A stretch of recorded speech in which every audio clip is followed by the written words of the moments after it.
Well, hi, everybody. Welcome back. The U.S. in the knockout round of the World Cup. A win today against Ghana would put the U.S. into the quarterfinals for only the third time ever. To South Africa we go. Early action yet again hurts the Americans. Here in the 5th minute, sloppy play in the midfield. Kevin Prince Boateng able to take advantage, gets by the defense, pushes it past Tim Howard on the near post, and it's 1-0 Ghana. But the U.S. would respond. Clint Dempsey taken down in the penalty area as he made a run inside. That led to this. Landon Donovan off the far post, banks it in, and the U.S. ties the game up at 1 apiece. Still tied at 1 now in the 81st minute. Josie Altidore, yet to score in the World Cup, had his closest chance here, just barely past the post on the right-hand side. Very nearly gave the U.S. a 2-1 lead. Instead, they'd go to extra time, and Ghana would strike early yet again. First 3 minutes of extra time and a long feed, a blast past Tim Howard.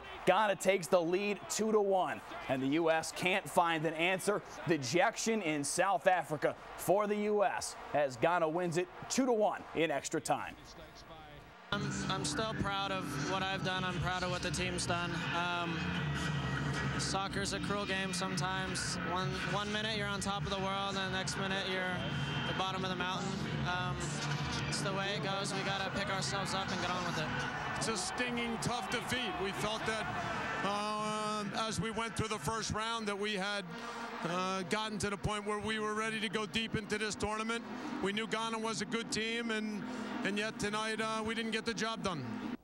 Asamoah Gyan with the game winner for Ghana. They move on to face Uruguay in the round of 8. Back here in the States, Team USA, certainly the focal point for many as soccer seems to be catching on a bit, perhaps. This was the scene at Samuel's Sports Bar this afternoon. Our ABC 40 cameras caught a glimpse of some of the fans. Samuel's a lot busier today than usual. The United States playing in the World Cup, certainly a big reason why. The fans we spoke to said it's all because of the success of Team USA.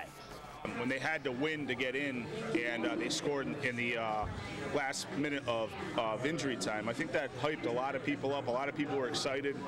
A lot of people were talking about it. I think the last World Cup was a little detrimental to the interest around here, but this one they've got the faith back, and I think all around the country people are more interested than ever in soccer. The country seems to have gotten behind the team, and it's kind of captured a lot of people's imagination. So as someone who's been a long-time fan, that's great to see. I mean, when you enjoy something, you want other people to enjoy it too. So it's great to be here, down here. I'm here with my daughter and her friend, and we're having a good time watching the game with some fans. So. But the U.S. comes up one storybook ending short of the round of 8. They lose today 2-1 against Ghana. To the Boston Red Sox now. They're still in the midst of their West Coast interleague swing. Tough night last night for the Sox, though. A 5-4 loss in a game in which they led 3-0. Tim Wakefield with a crucial fielding error. You'll see that here in just a moment. And a late home run from the Giants in the 5-4 defeat. Still in San Francisco today. It will be 10-4 Clay Buchholz on the mound for the Red Sox. Buchholz 2.47 ERA. Good for 3rd in the entire American League. Today, though, more bad news for the Red Sox. Dustin Pedroia, thanks to a foul ball off his foot last night on the 15-day DL with a broken left foot. The 2008 AL MVP on the shelf for at least 2 weeks. He'll be on crutches for at least the next few days.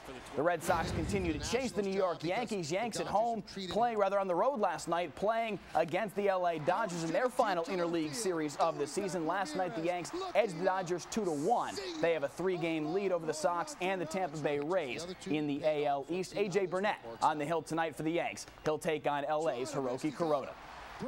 Still with baseball, but a little more close to home. Holyoke Blue Sox at home tonight. They take on the Keene Swamp Bats. First pitch in just a few minutes. The Blue Sox had a tough start to the season at 3-9, but they've won 3 straight now. They look for a 4th consecutive win tonight at McKenzie Stadium. The Boston Bruins had the number 2 selection in last night's NHL draft, and after Edmonton selected Taylor Hall, and with the 2nd pick, the Boston Bruins select from the Plymouth Whalers, Tyler Seguin. Seguin played for the Plymouth Whalers last season, led the entire Ontario Hockey League with 106 points. There is some speculation that Seguin will not be on the Bruins roster come October. Some think he'll need a stop in the AHL before he's ready for the ice at the TD Garden. The Bruins open their 2010-2011 season with a very long road trip. They'll be in Prague on October 9th as they take on the Phoenix Coyotes. PGA Tour in the local area for the weekend. The Travelers Championship at TPC River Highlands. To Cromwell, Connecticut we go. Just about an hour drive down I-91. And Justin Rose has been on fire the last few days. Shot a tournament record 14 under par through the first 36 holes. Hits a beauty here on the par 3 fifth hole to within 2 feet. He'd tap in there for a birdie. Vijay Singh, he's a little off the pace. You'll see him here in just a moment. Started the day tied for third, but a gorgeous approach shot here on the 9th. And he's able to put it within a couple feet. He's still well off the pace. You can find us online at WGGB Springfield, any social media, Facebook or Twitter at WGGB.com. What a disappointment today with Ghana and the U.S. Certainly a bummer for the U.S. Again, they came up just one fairy tale too short. It was a phenomenal game, and it went to extra time, but just not quite able to pull it out. Too bad. You know what? And we want to take this time to introduce you to the 2 newest members of the ABC 40 Fox 6 family. This is Mike Leslie. He's our new weekend sports anchor, reporter. Dan Amarante, our new meteorologist. And we're going to have the latest forecast and the latest in sports, and I'll have the latest for the news for you tonight on Fox 6 News at 10, and then again at ABC 40 News at 11. Till then, good night.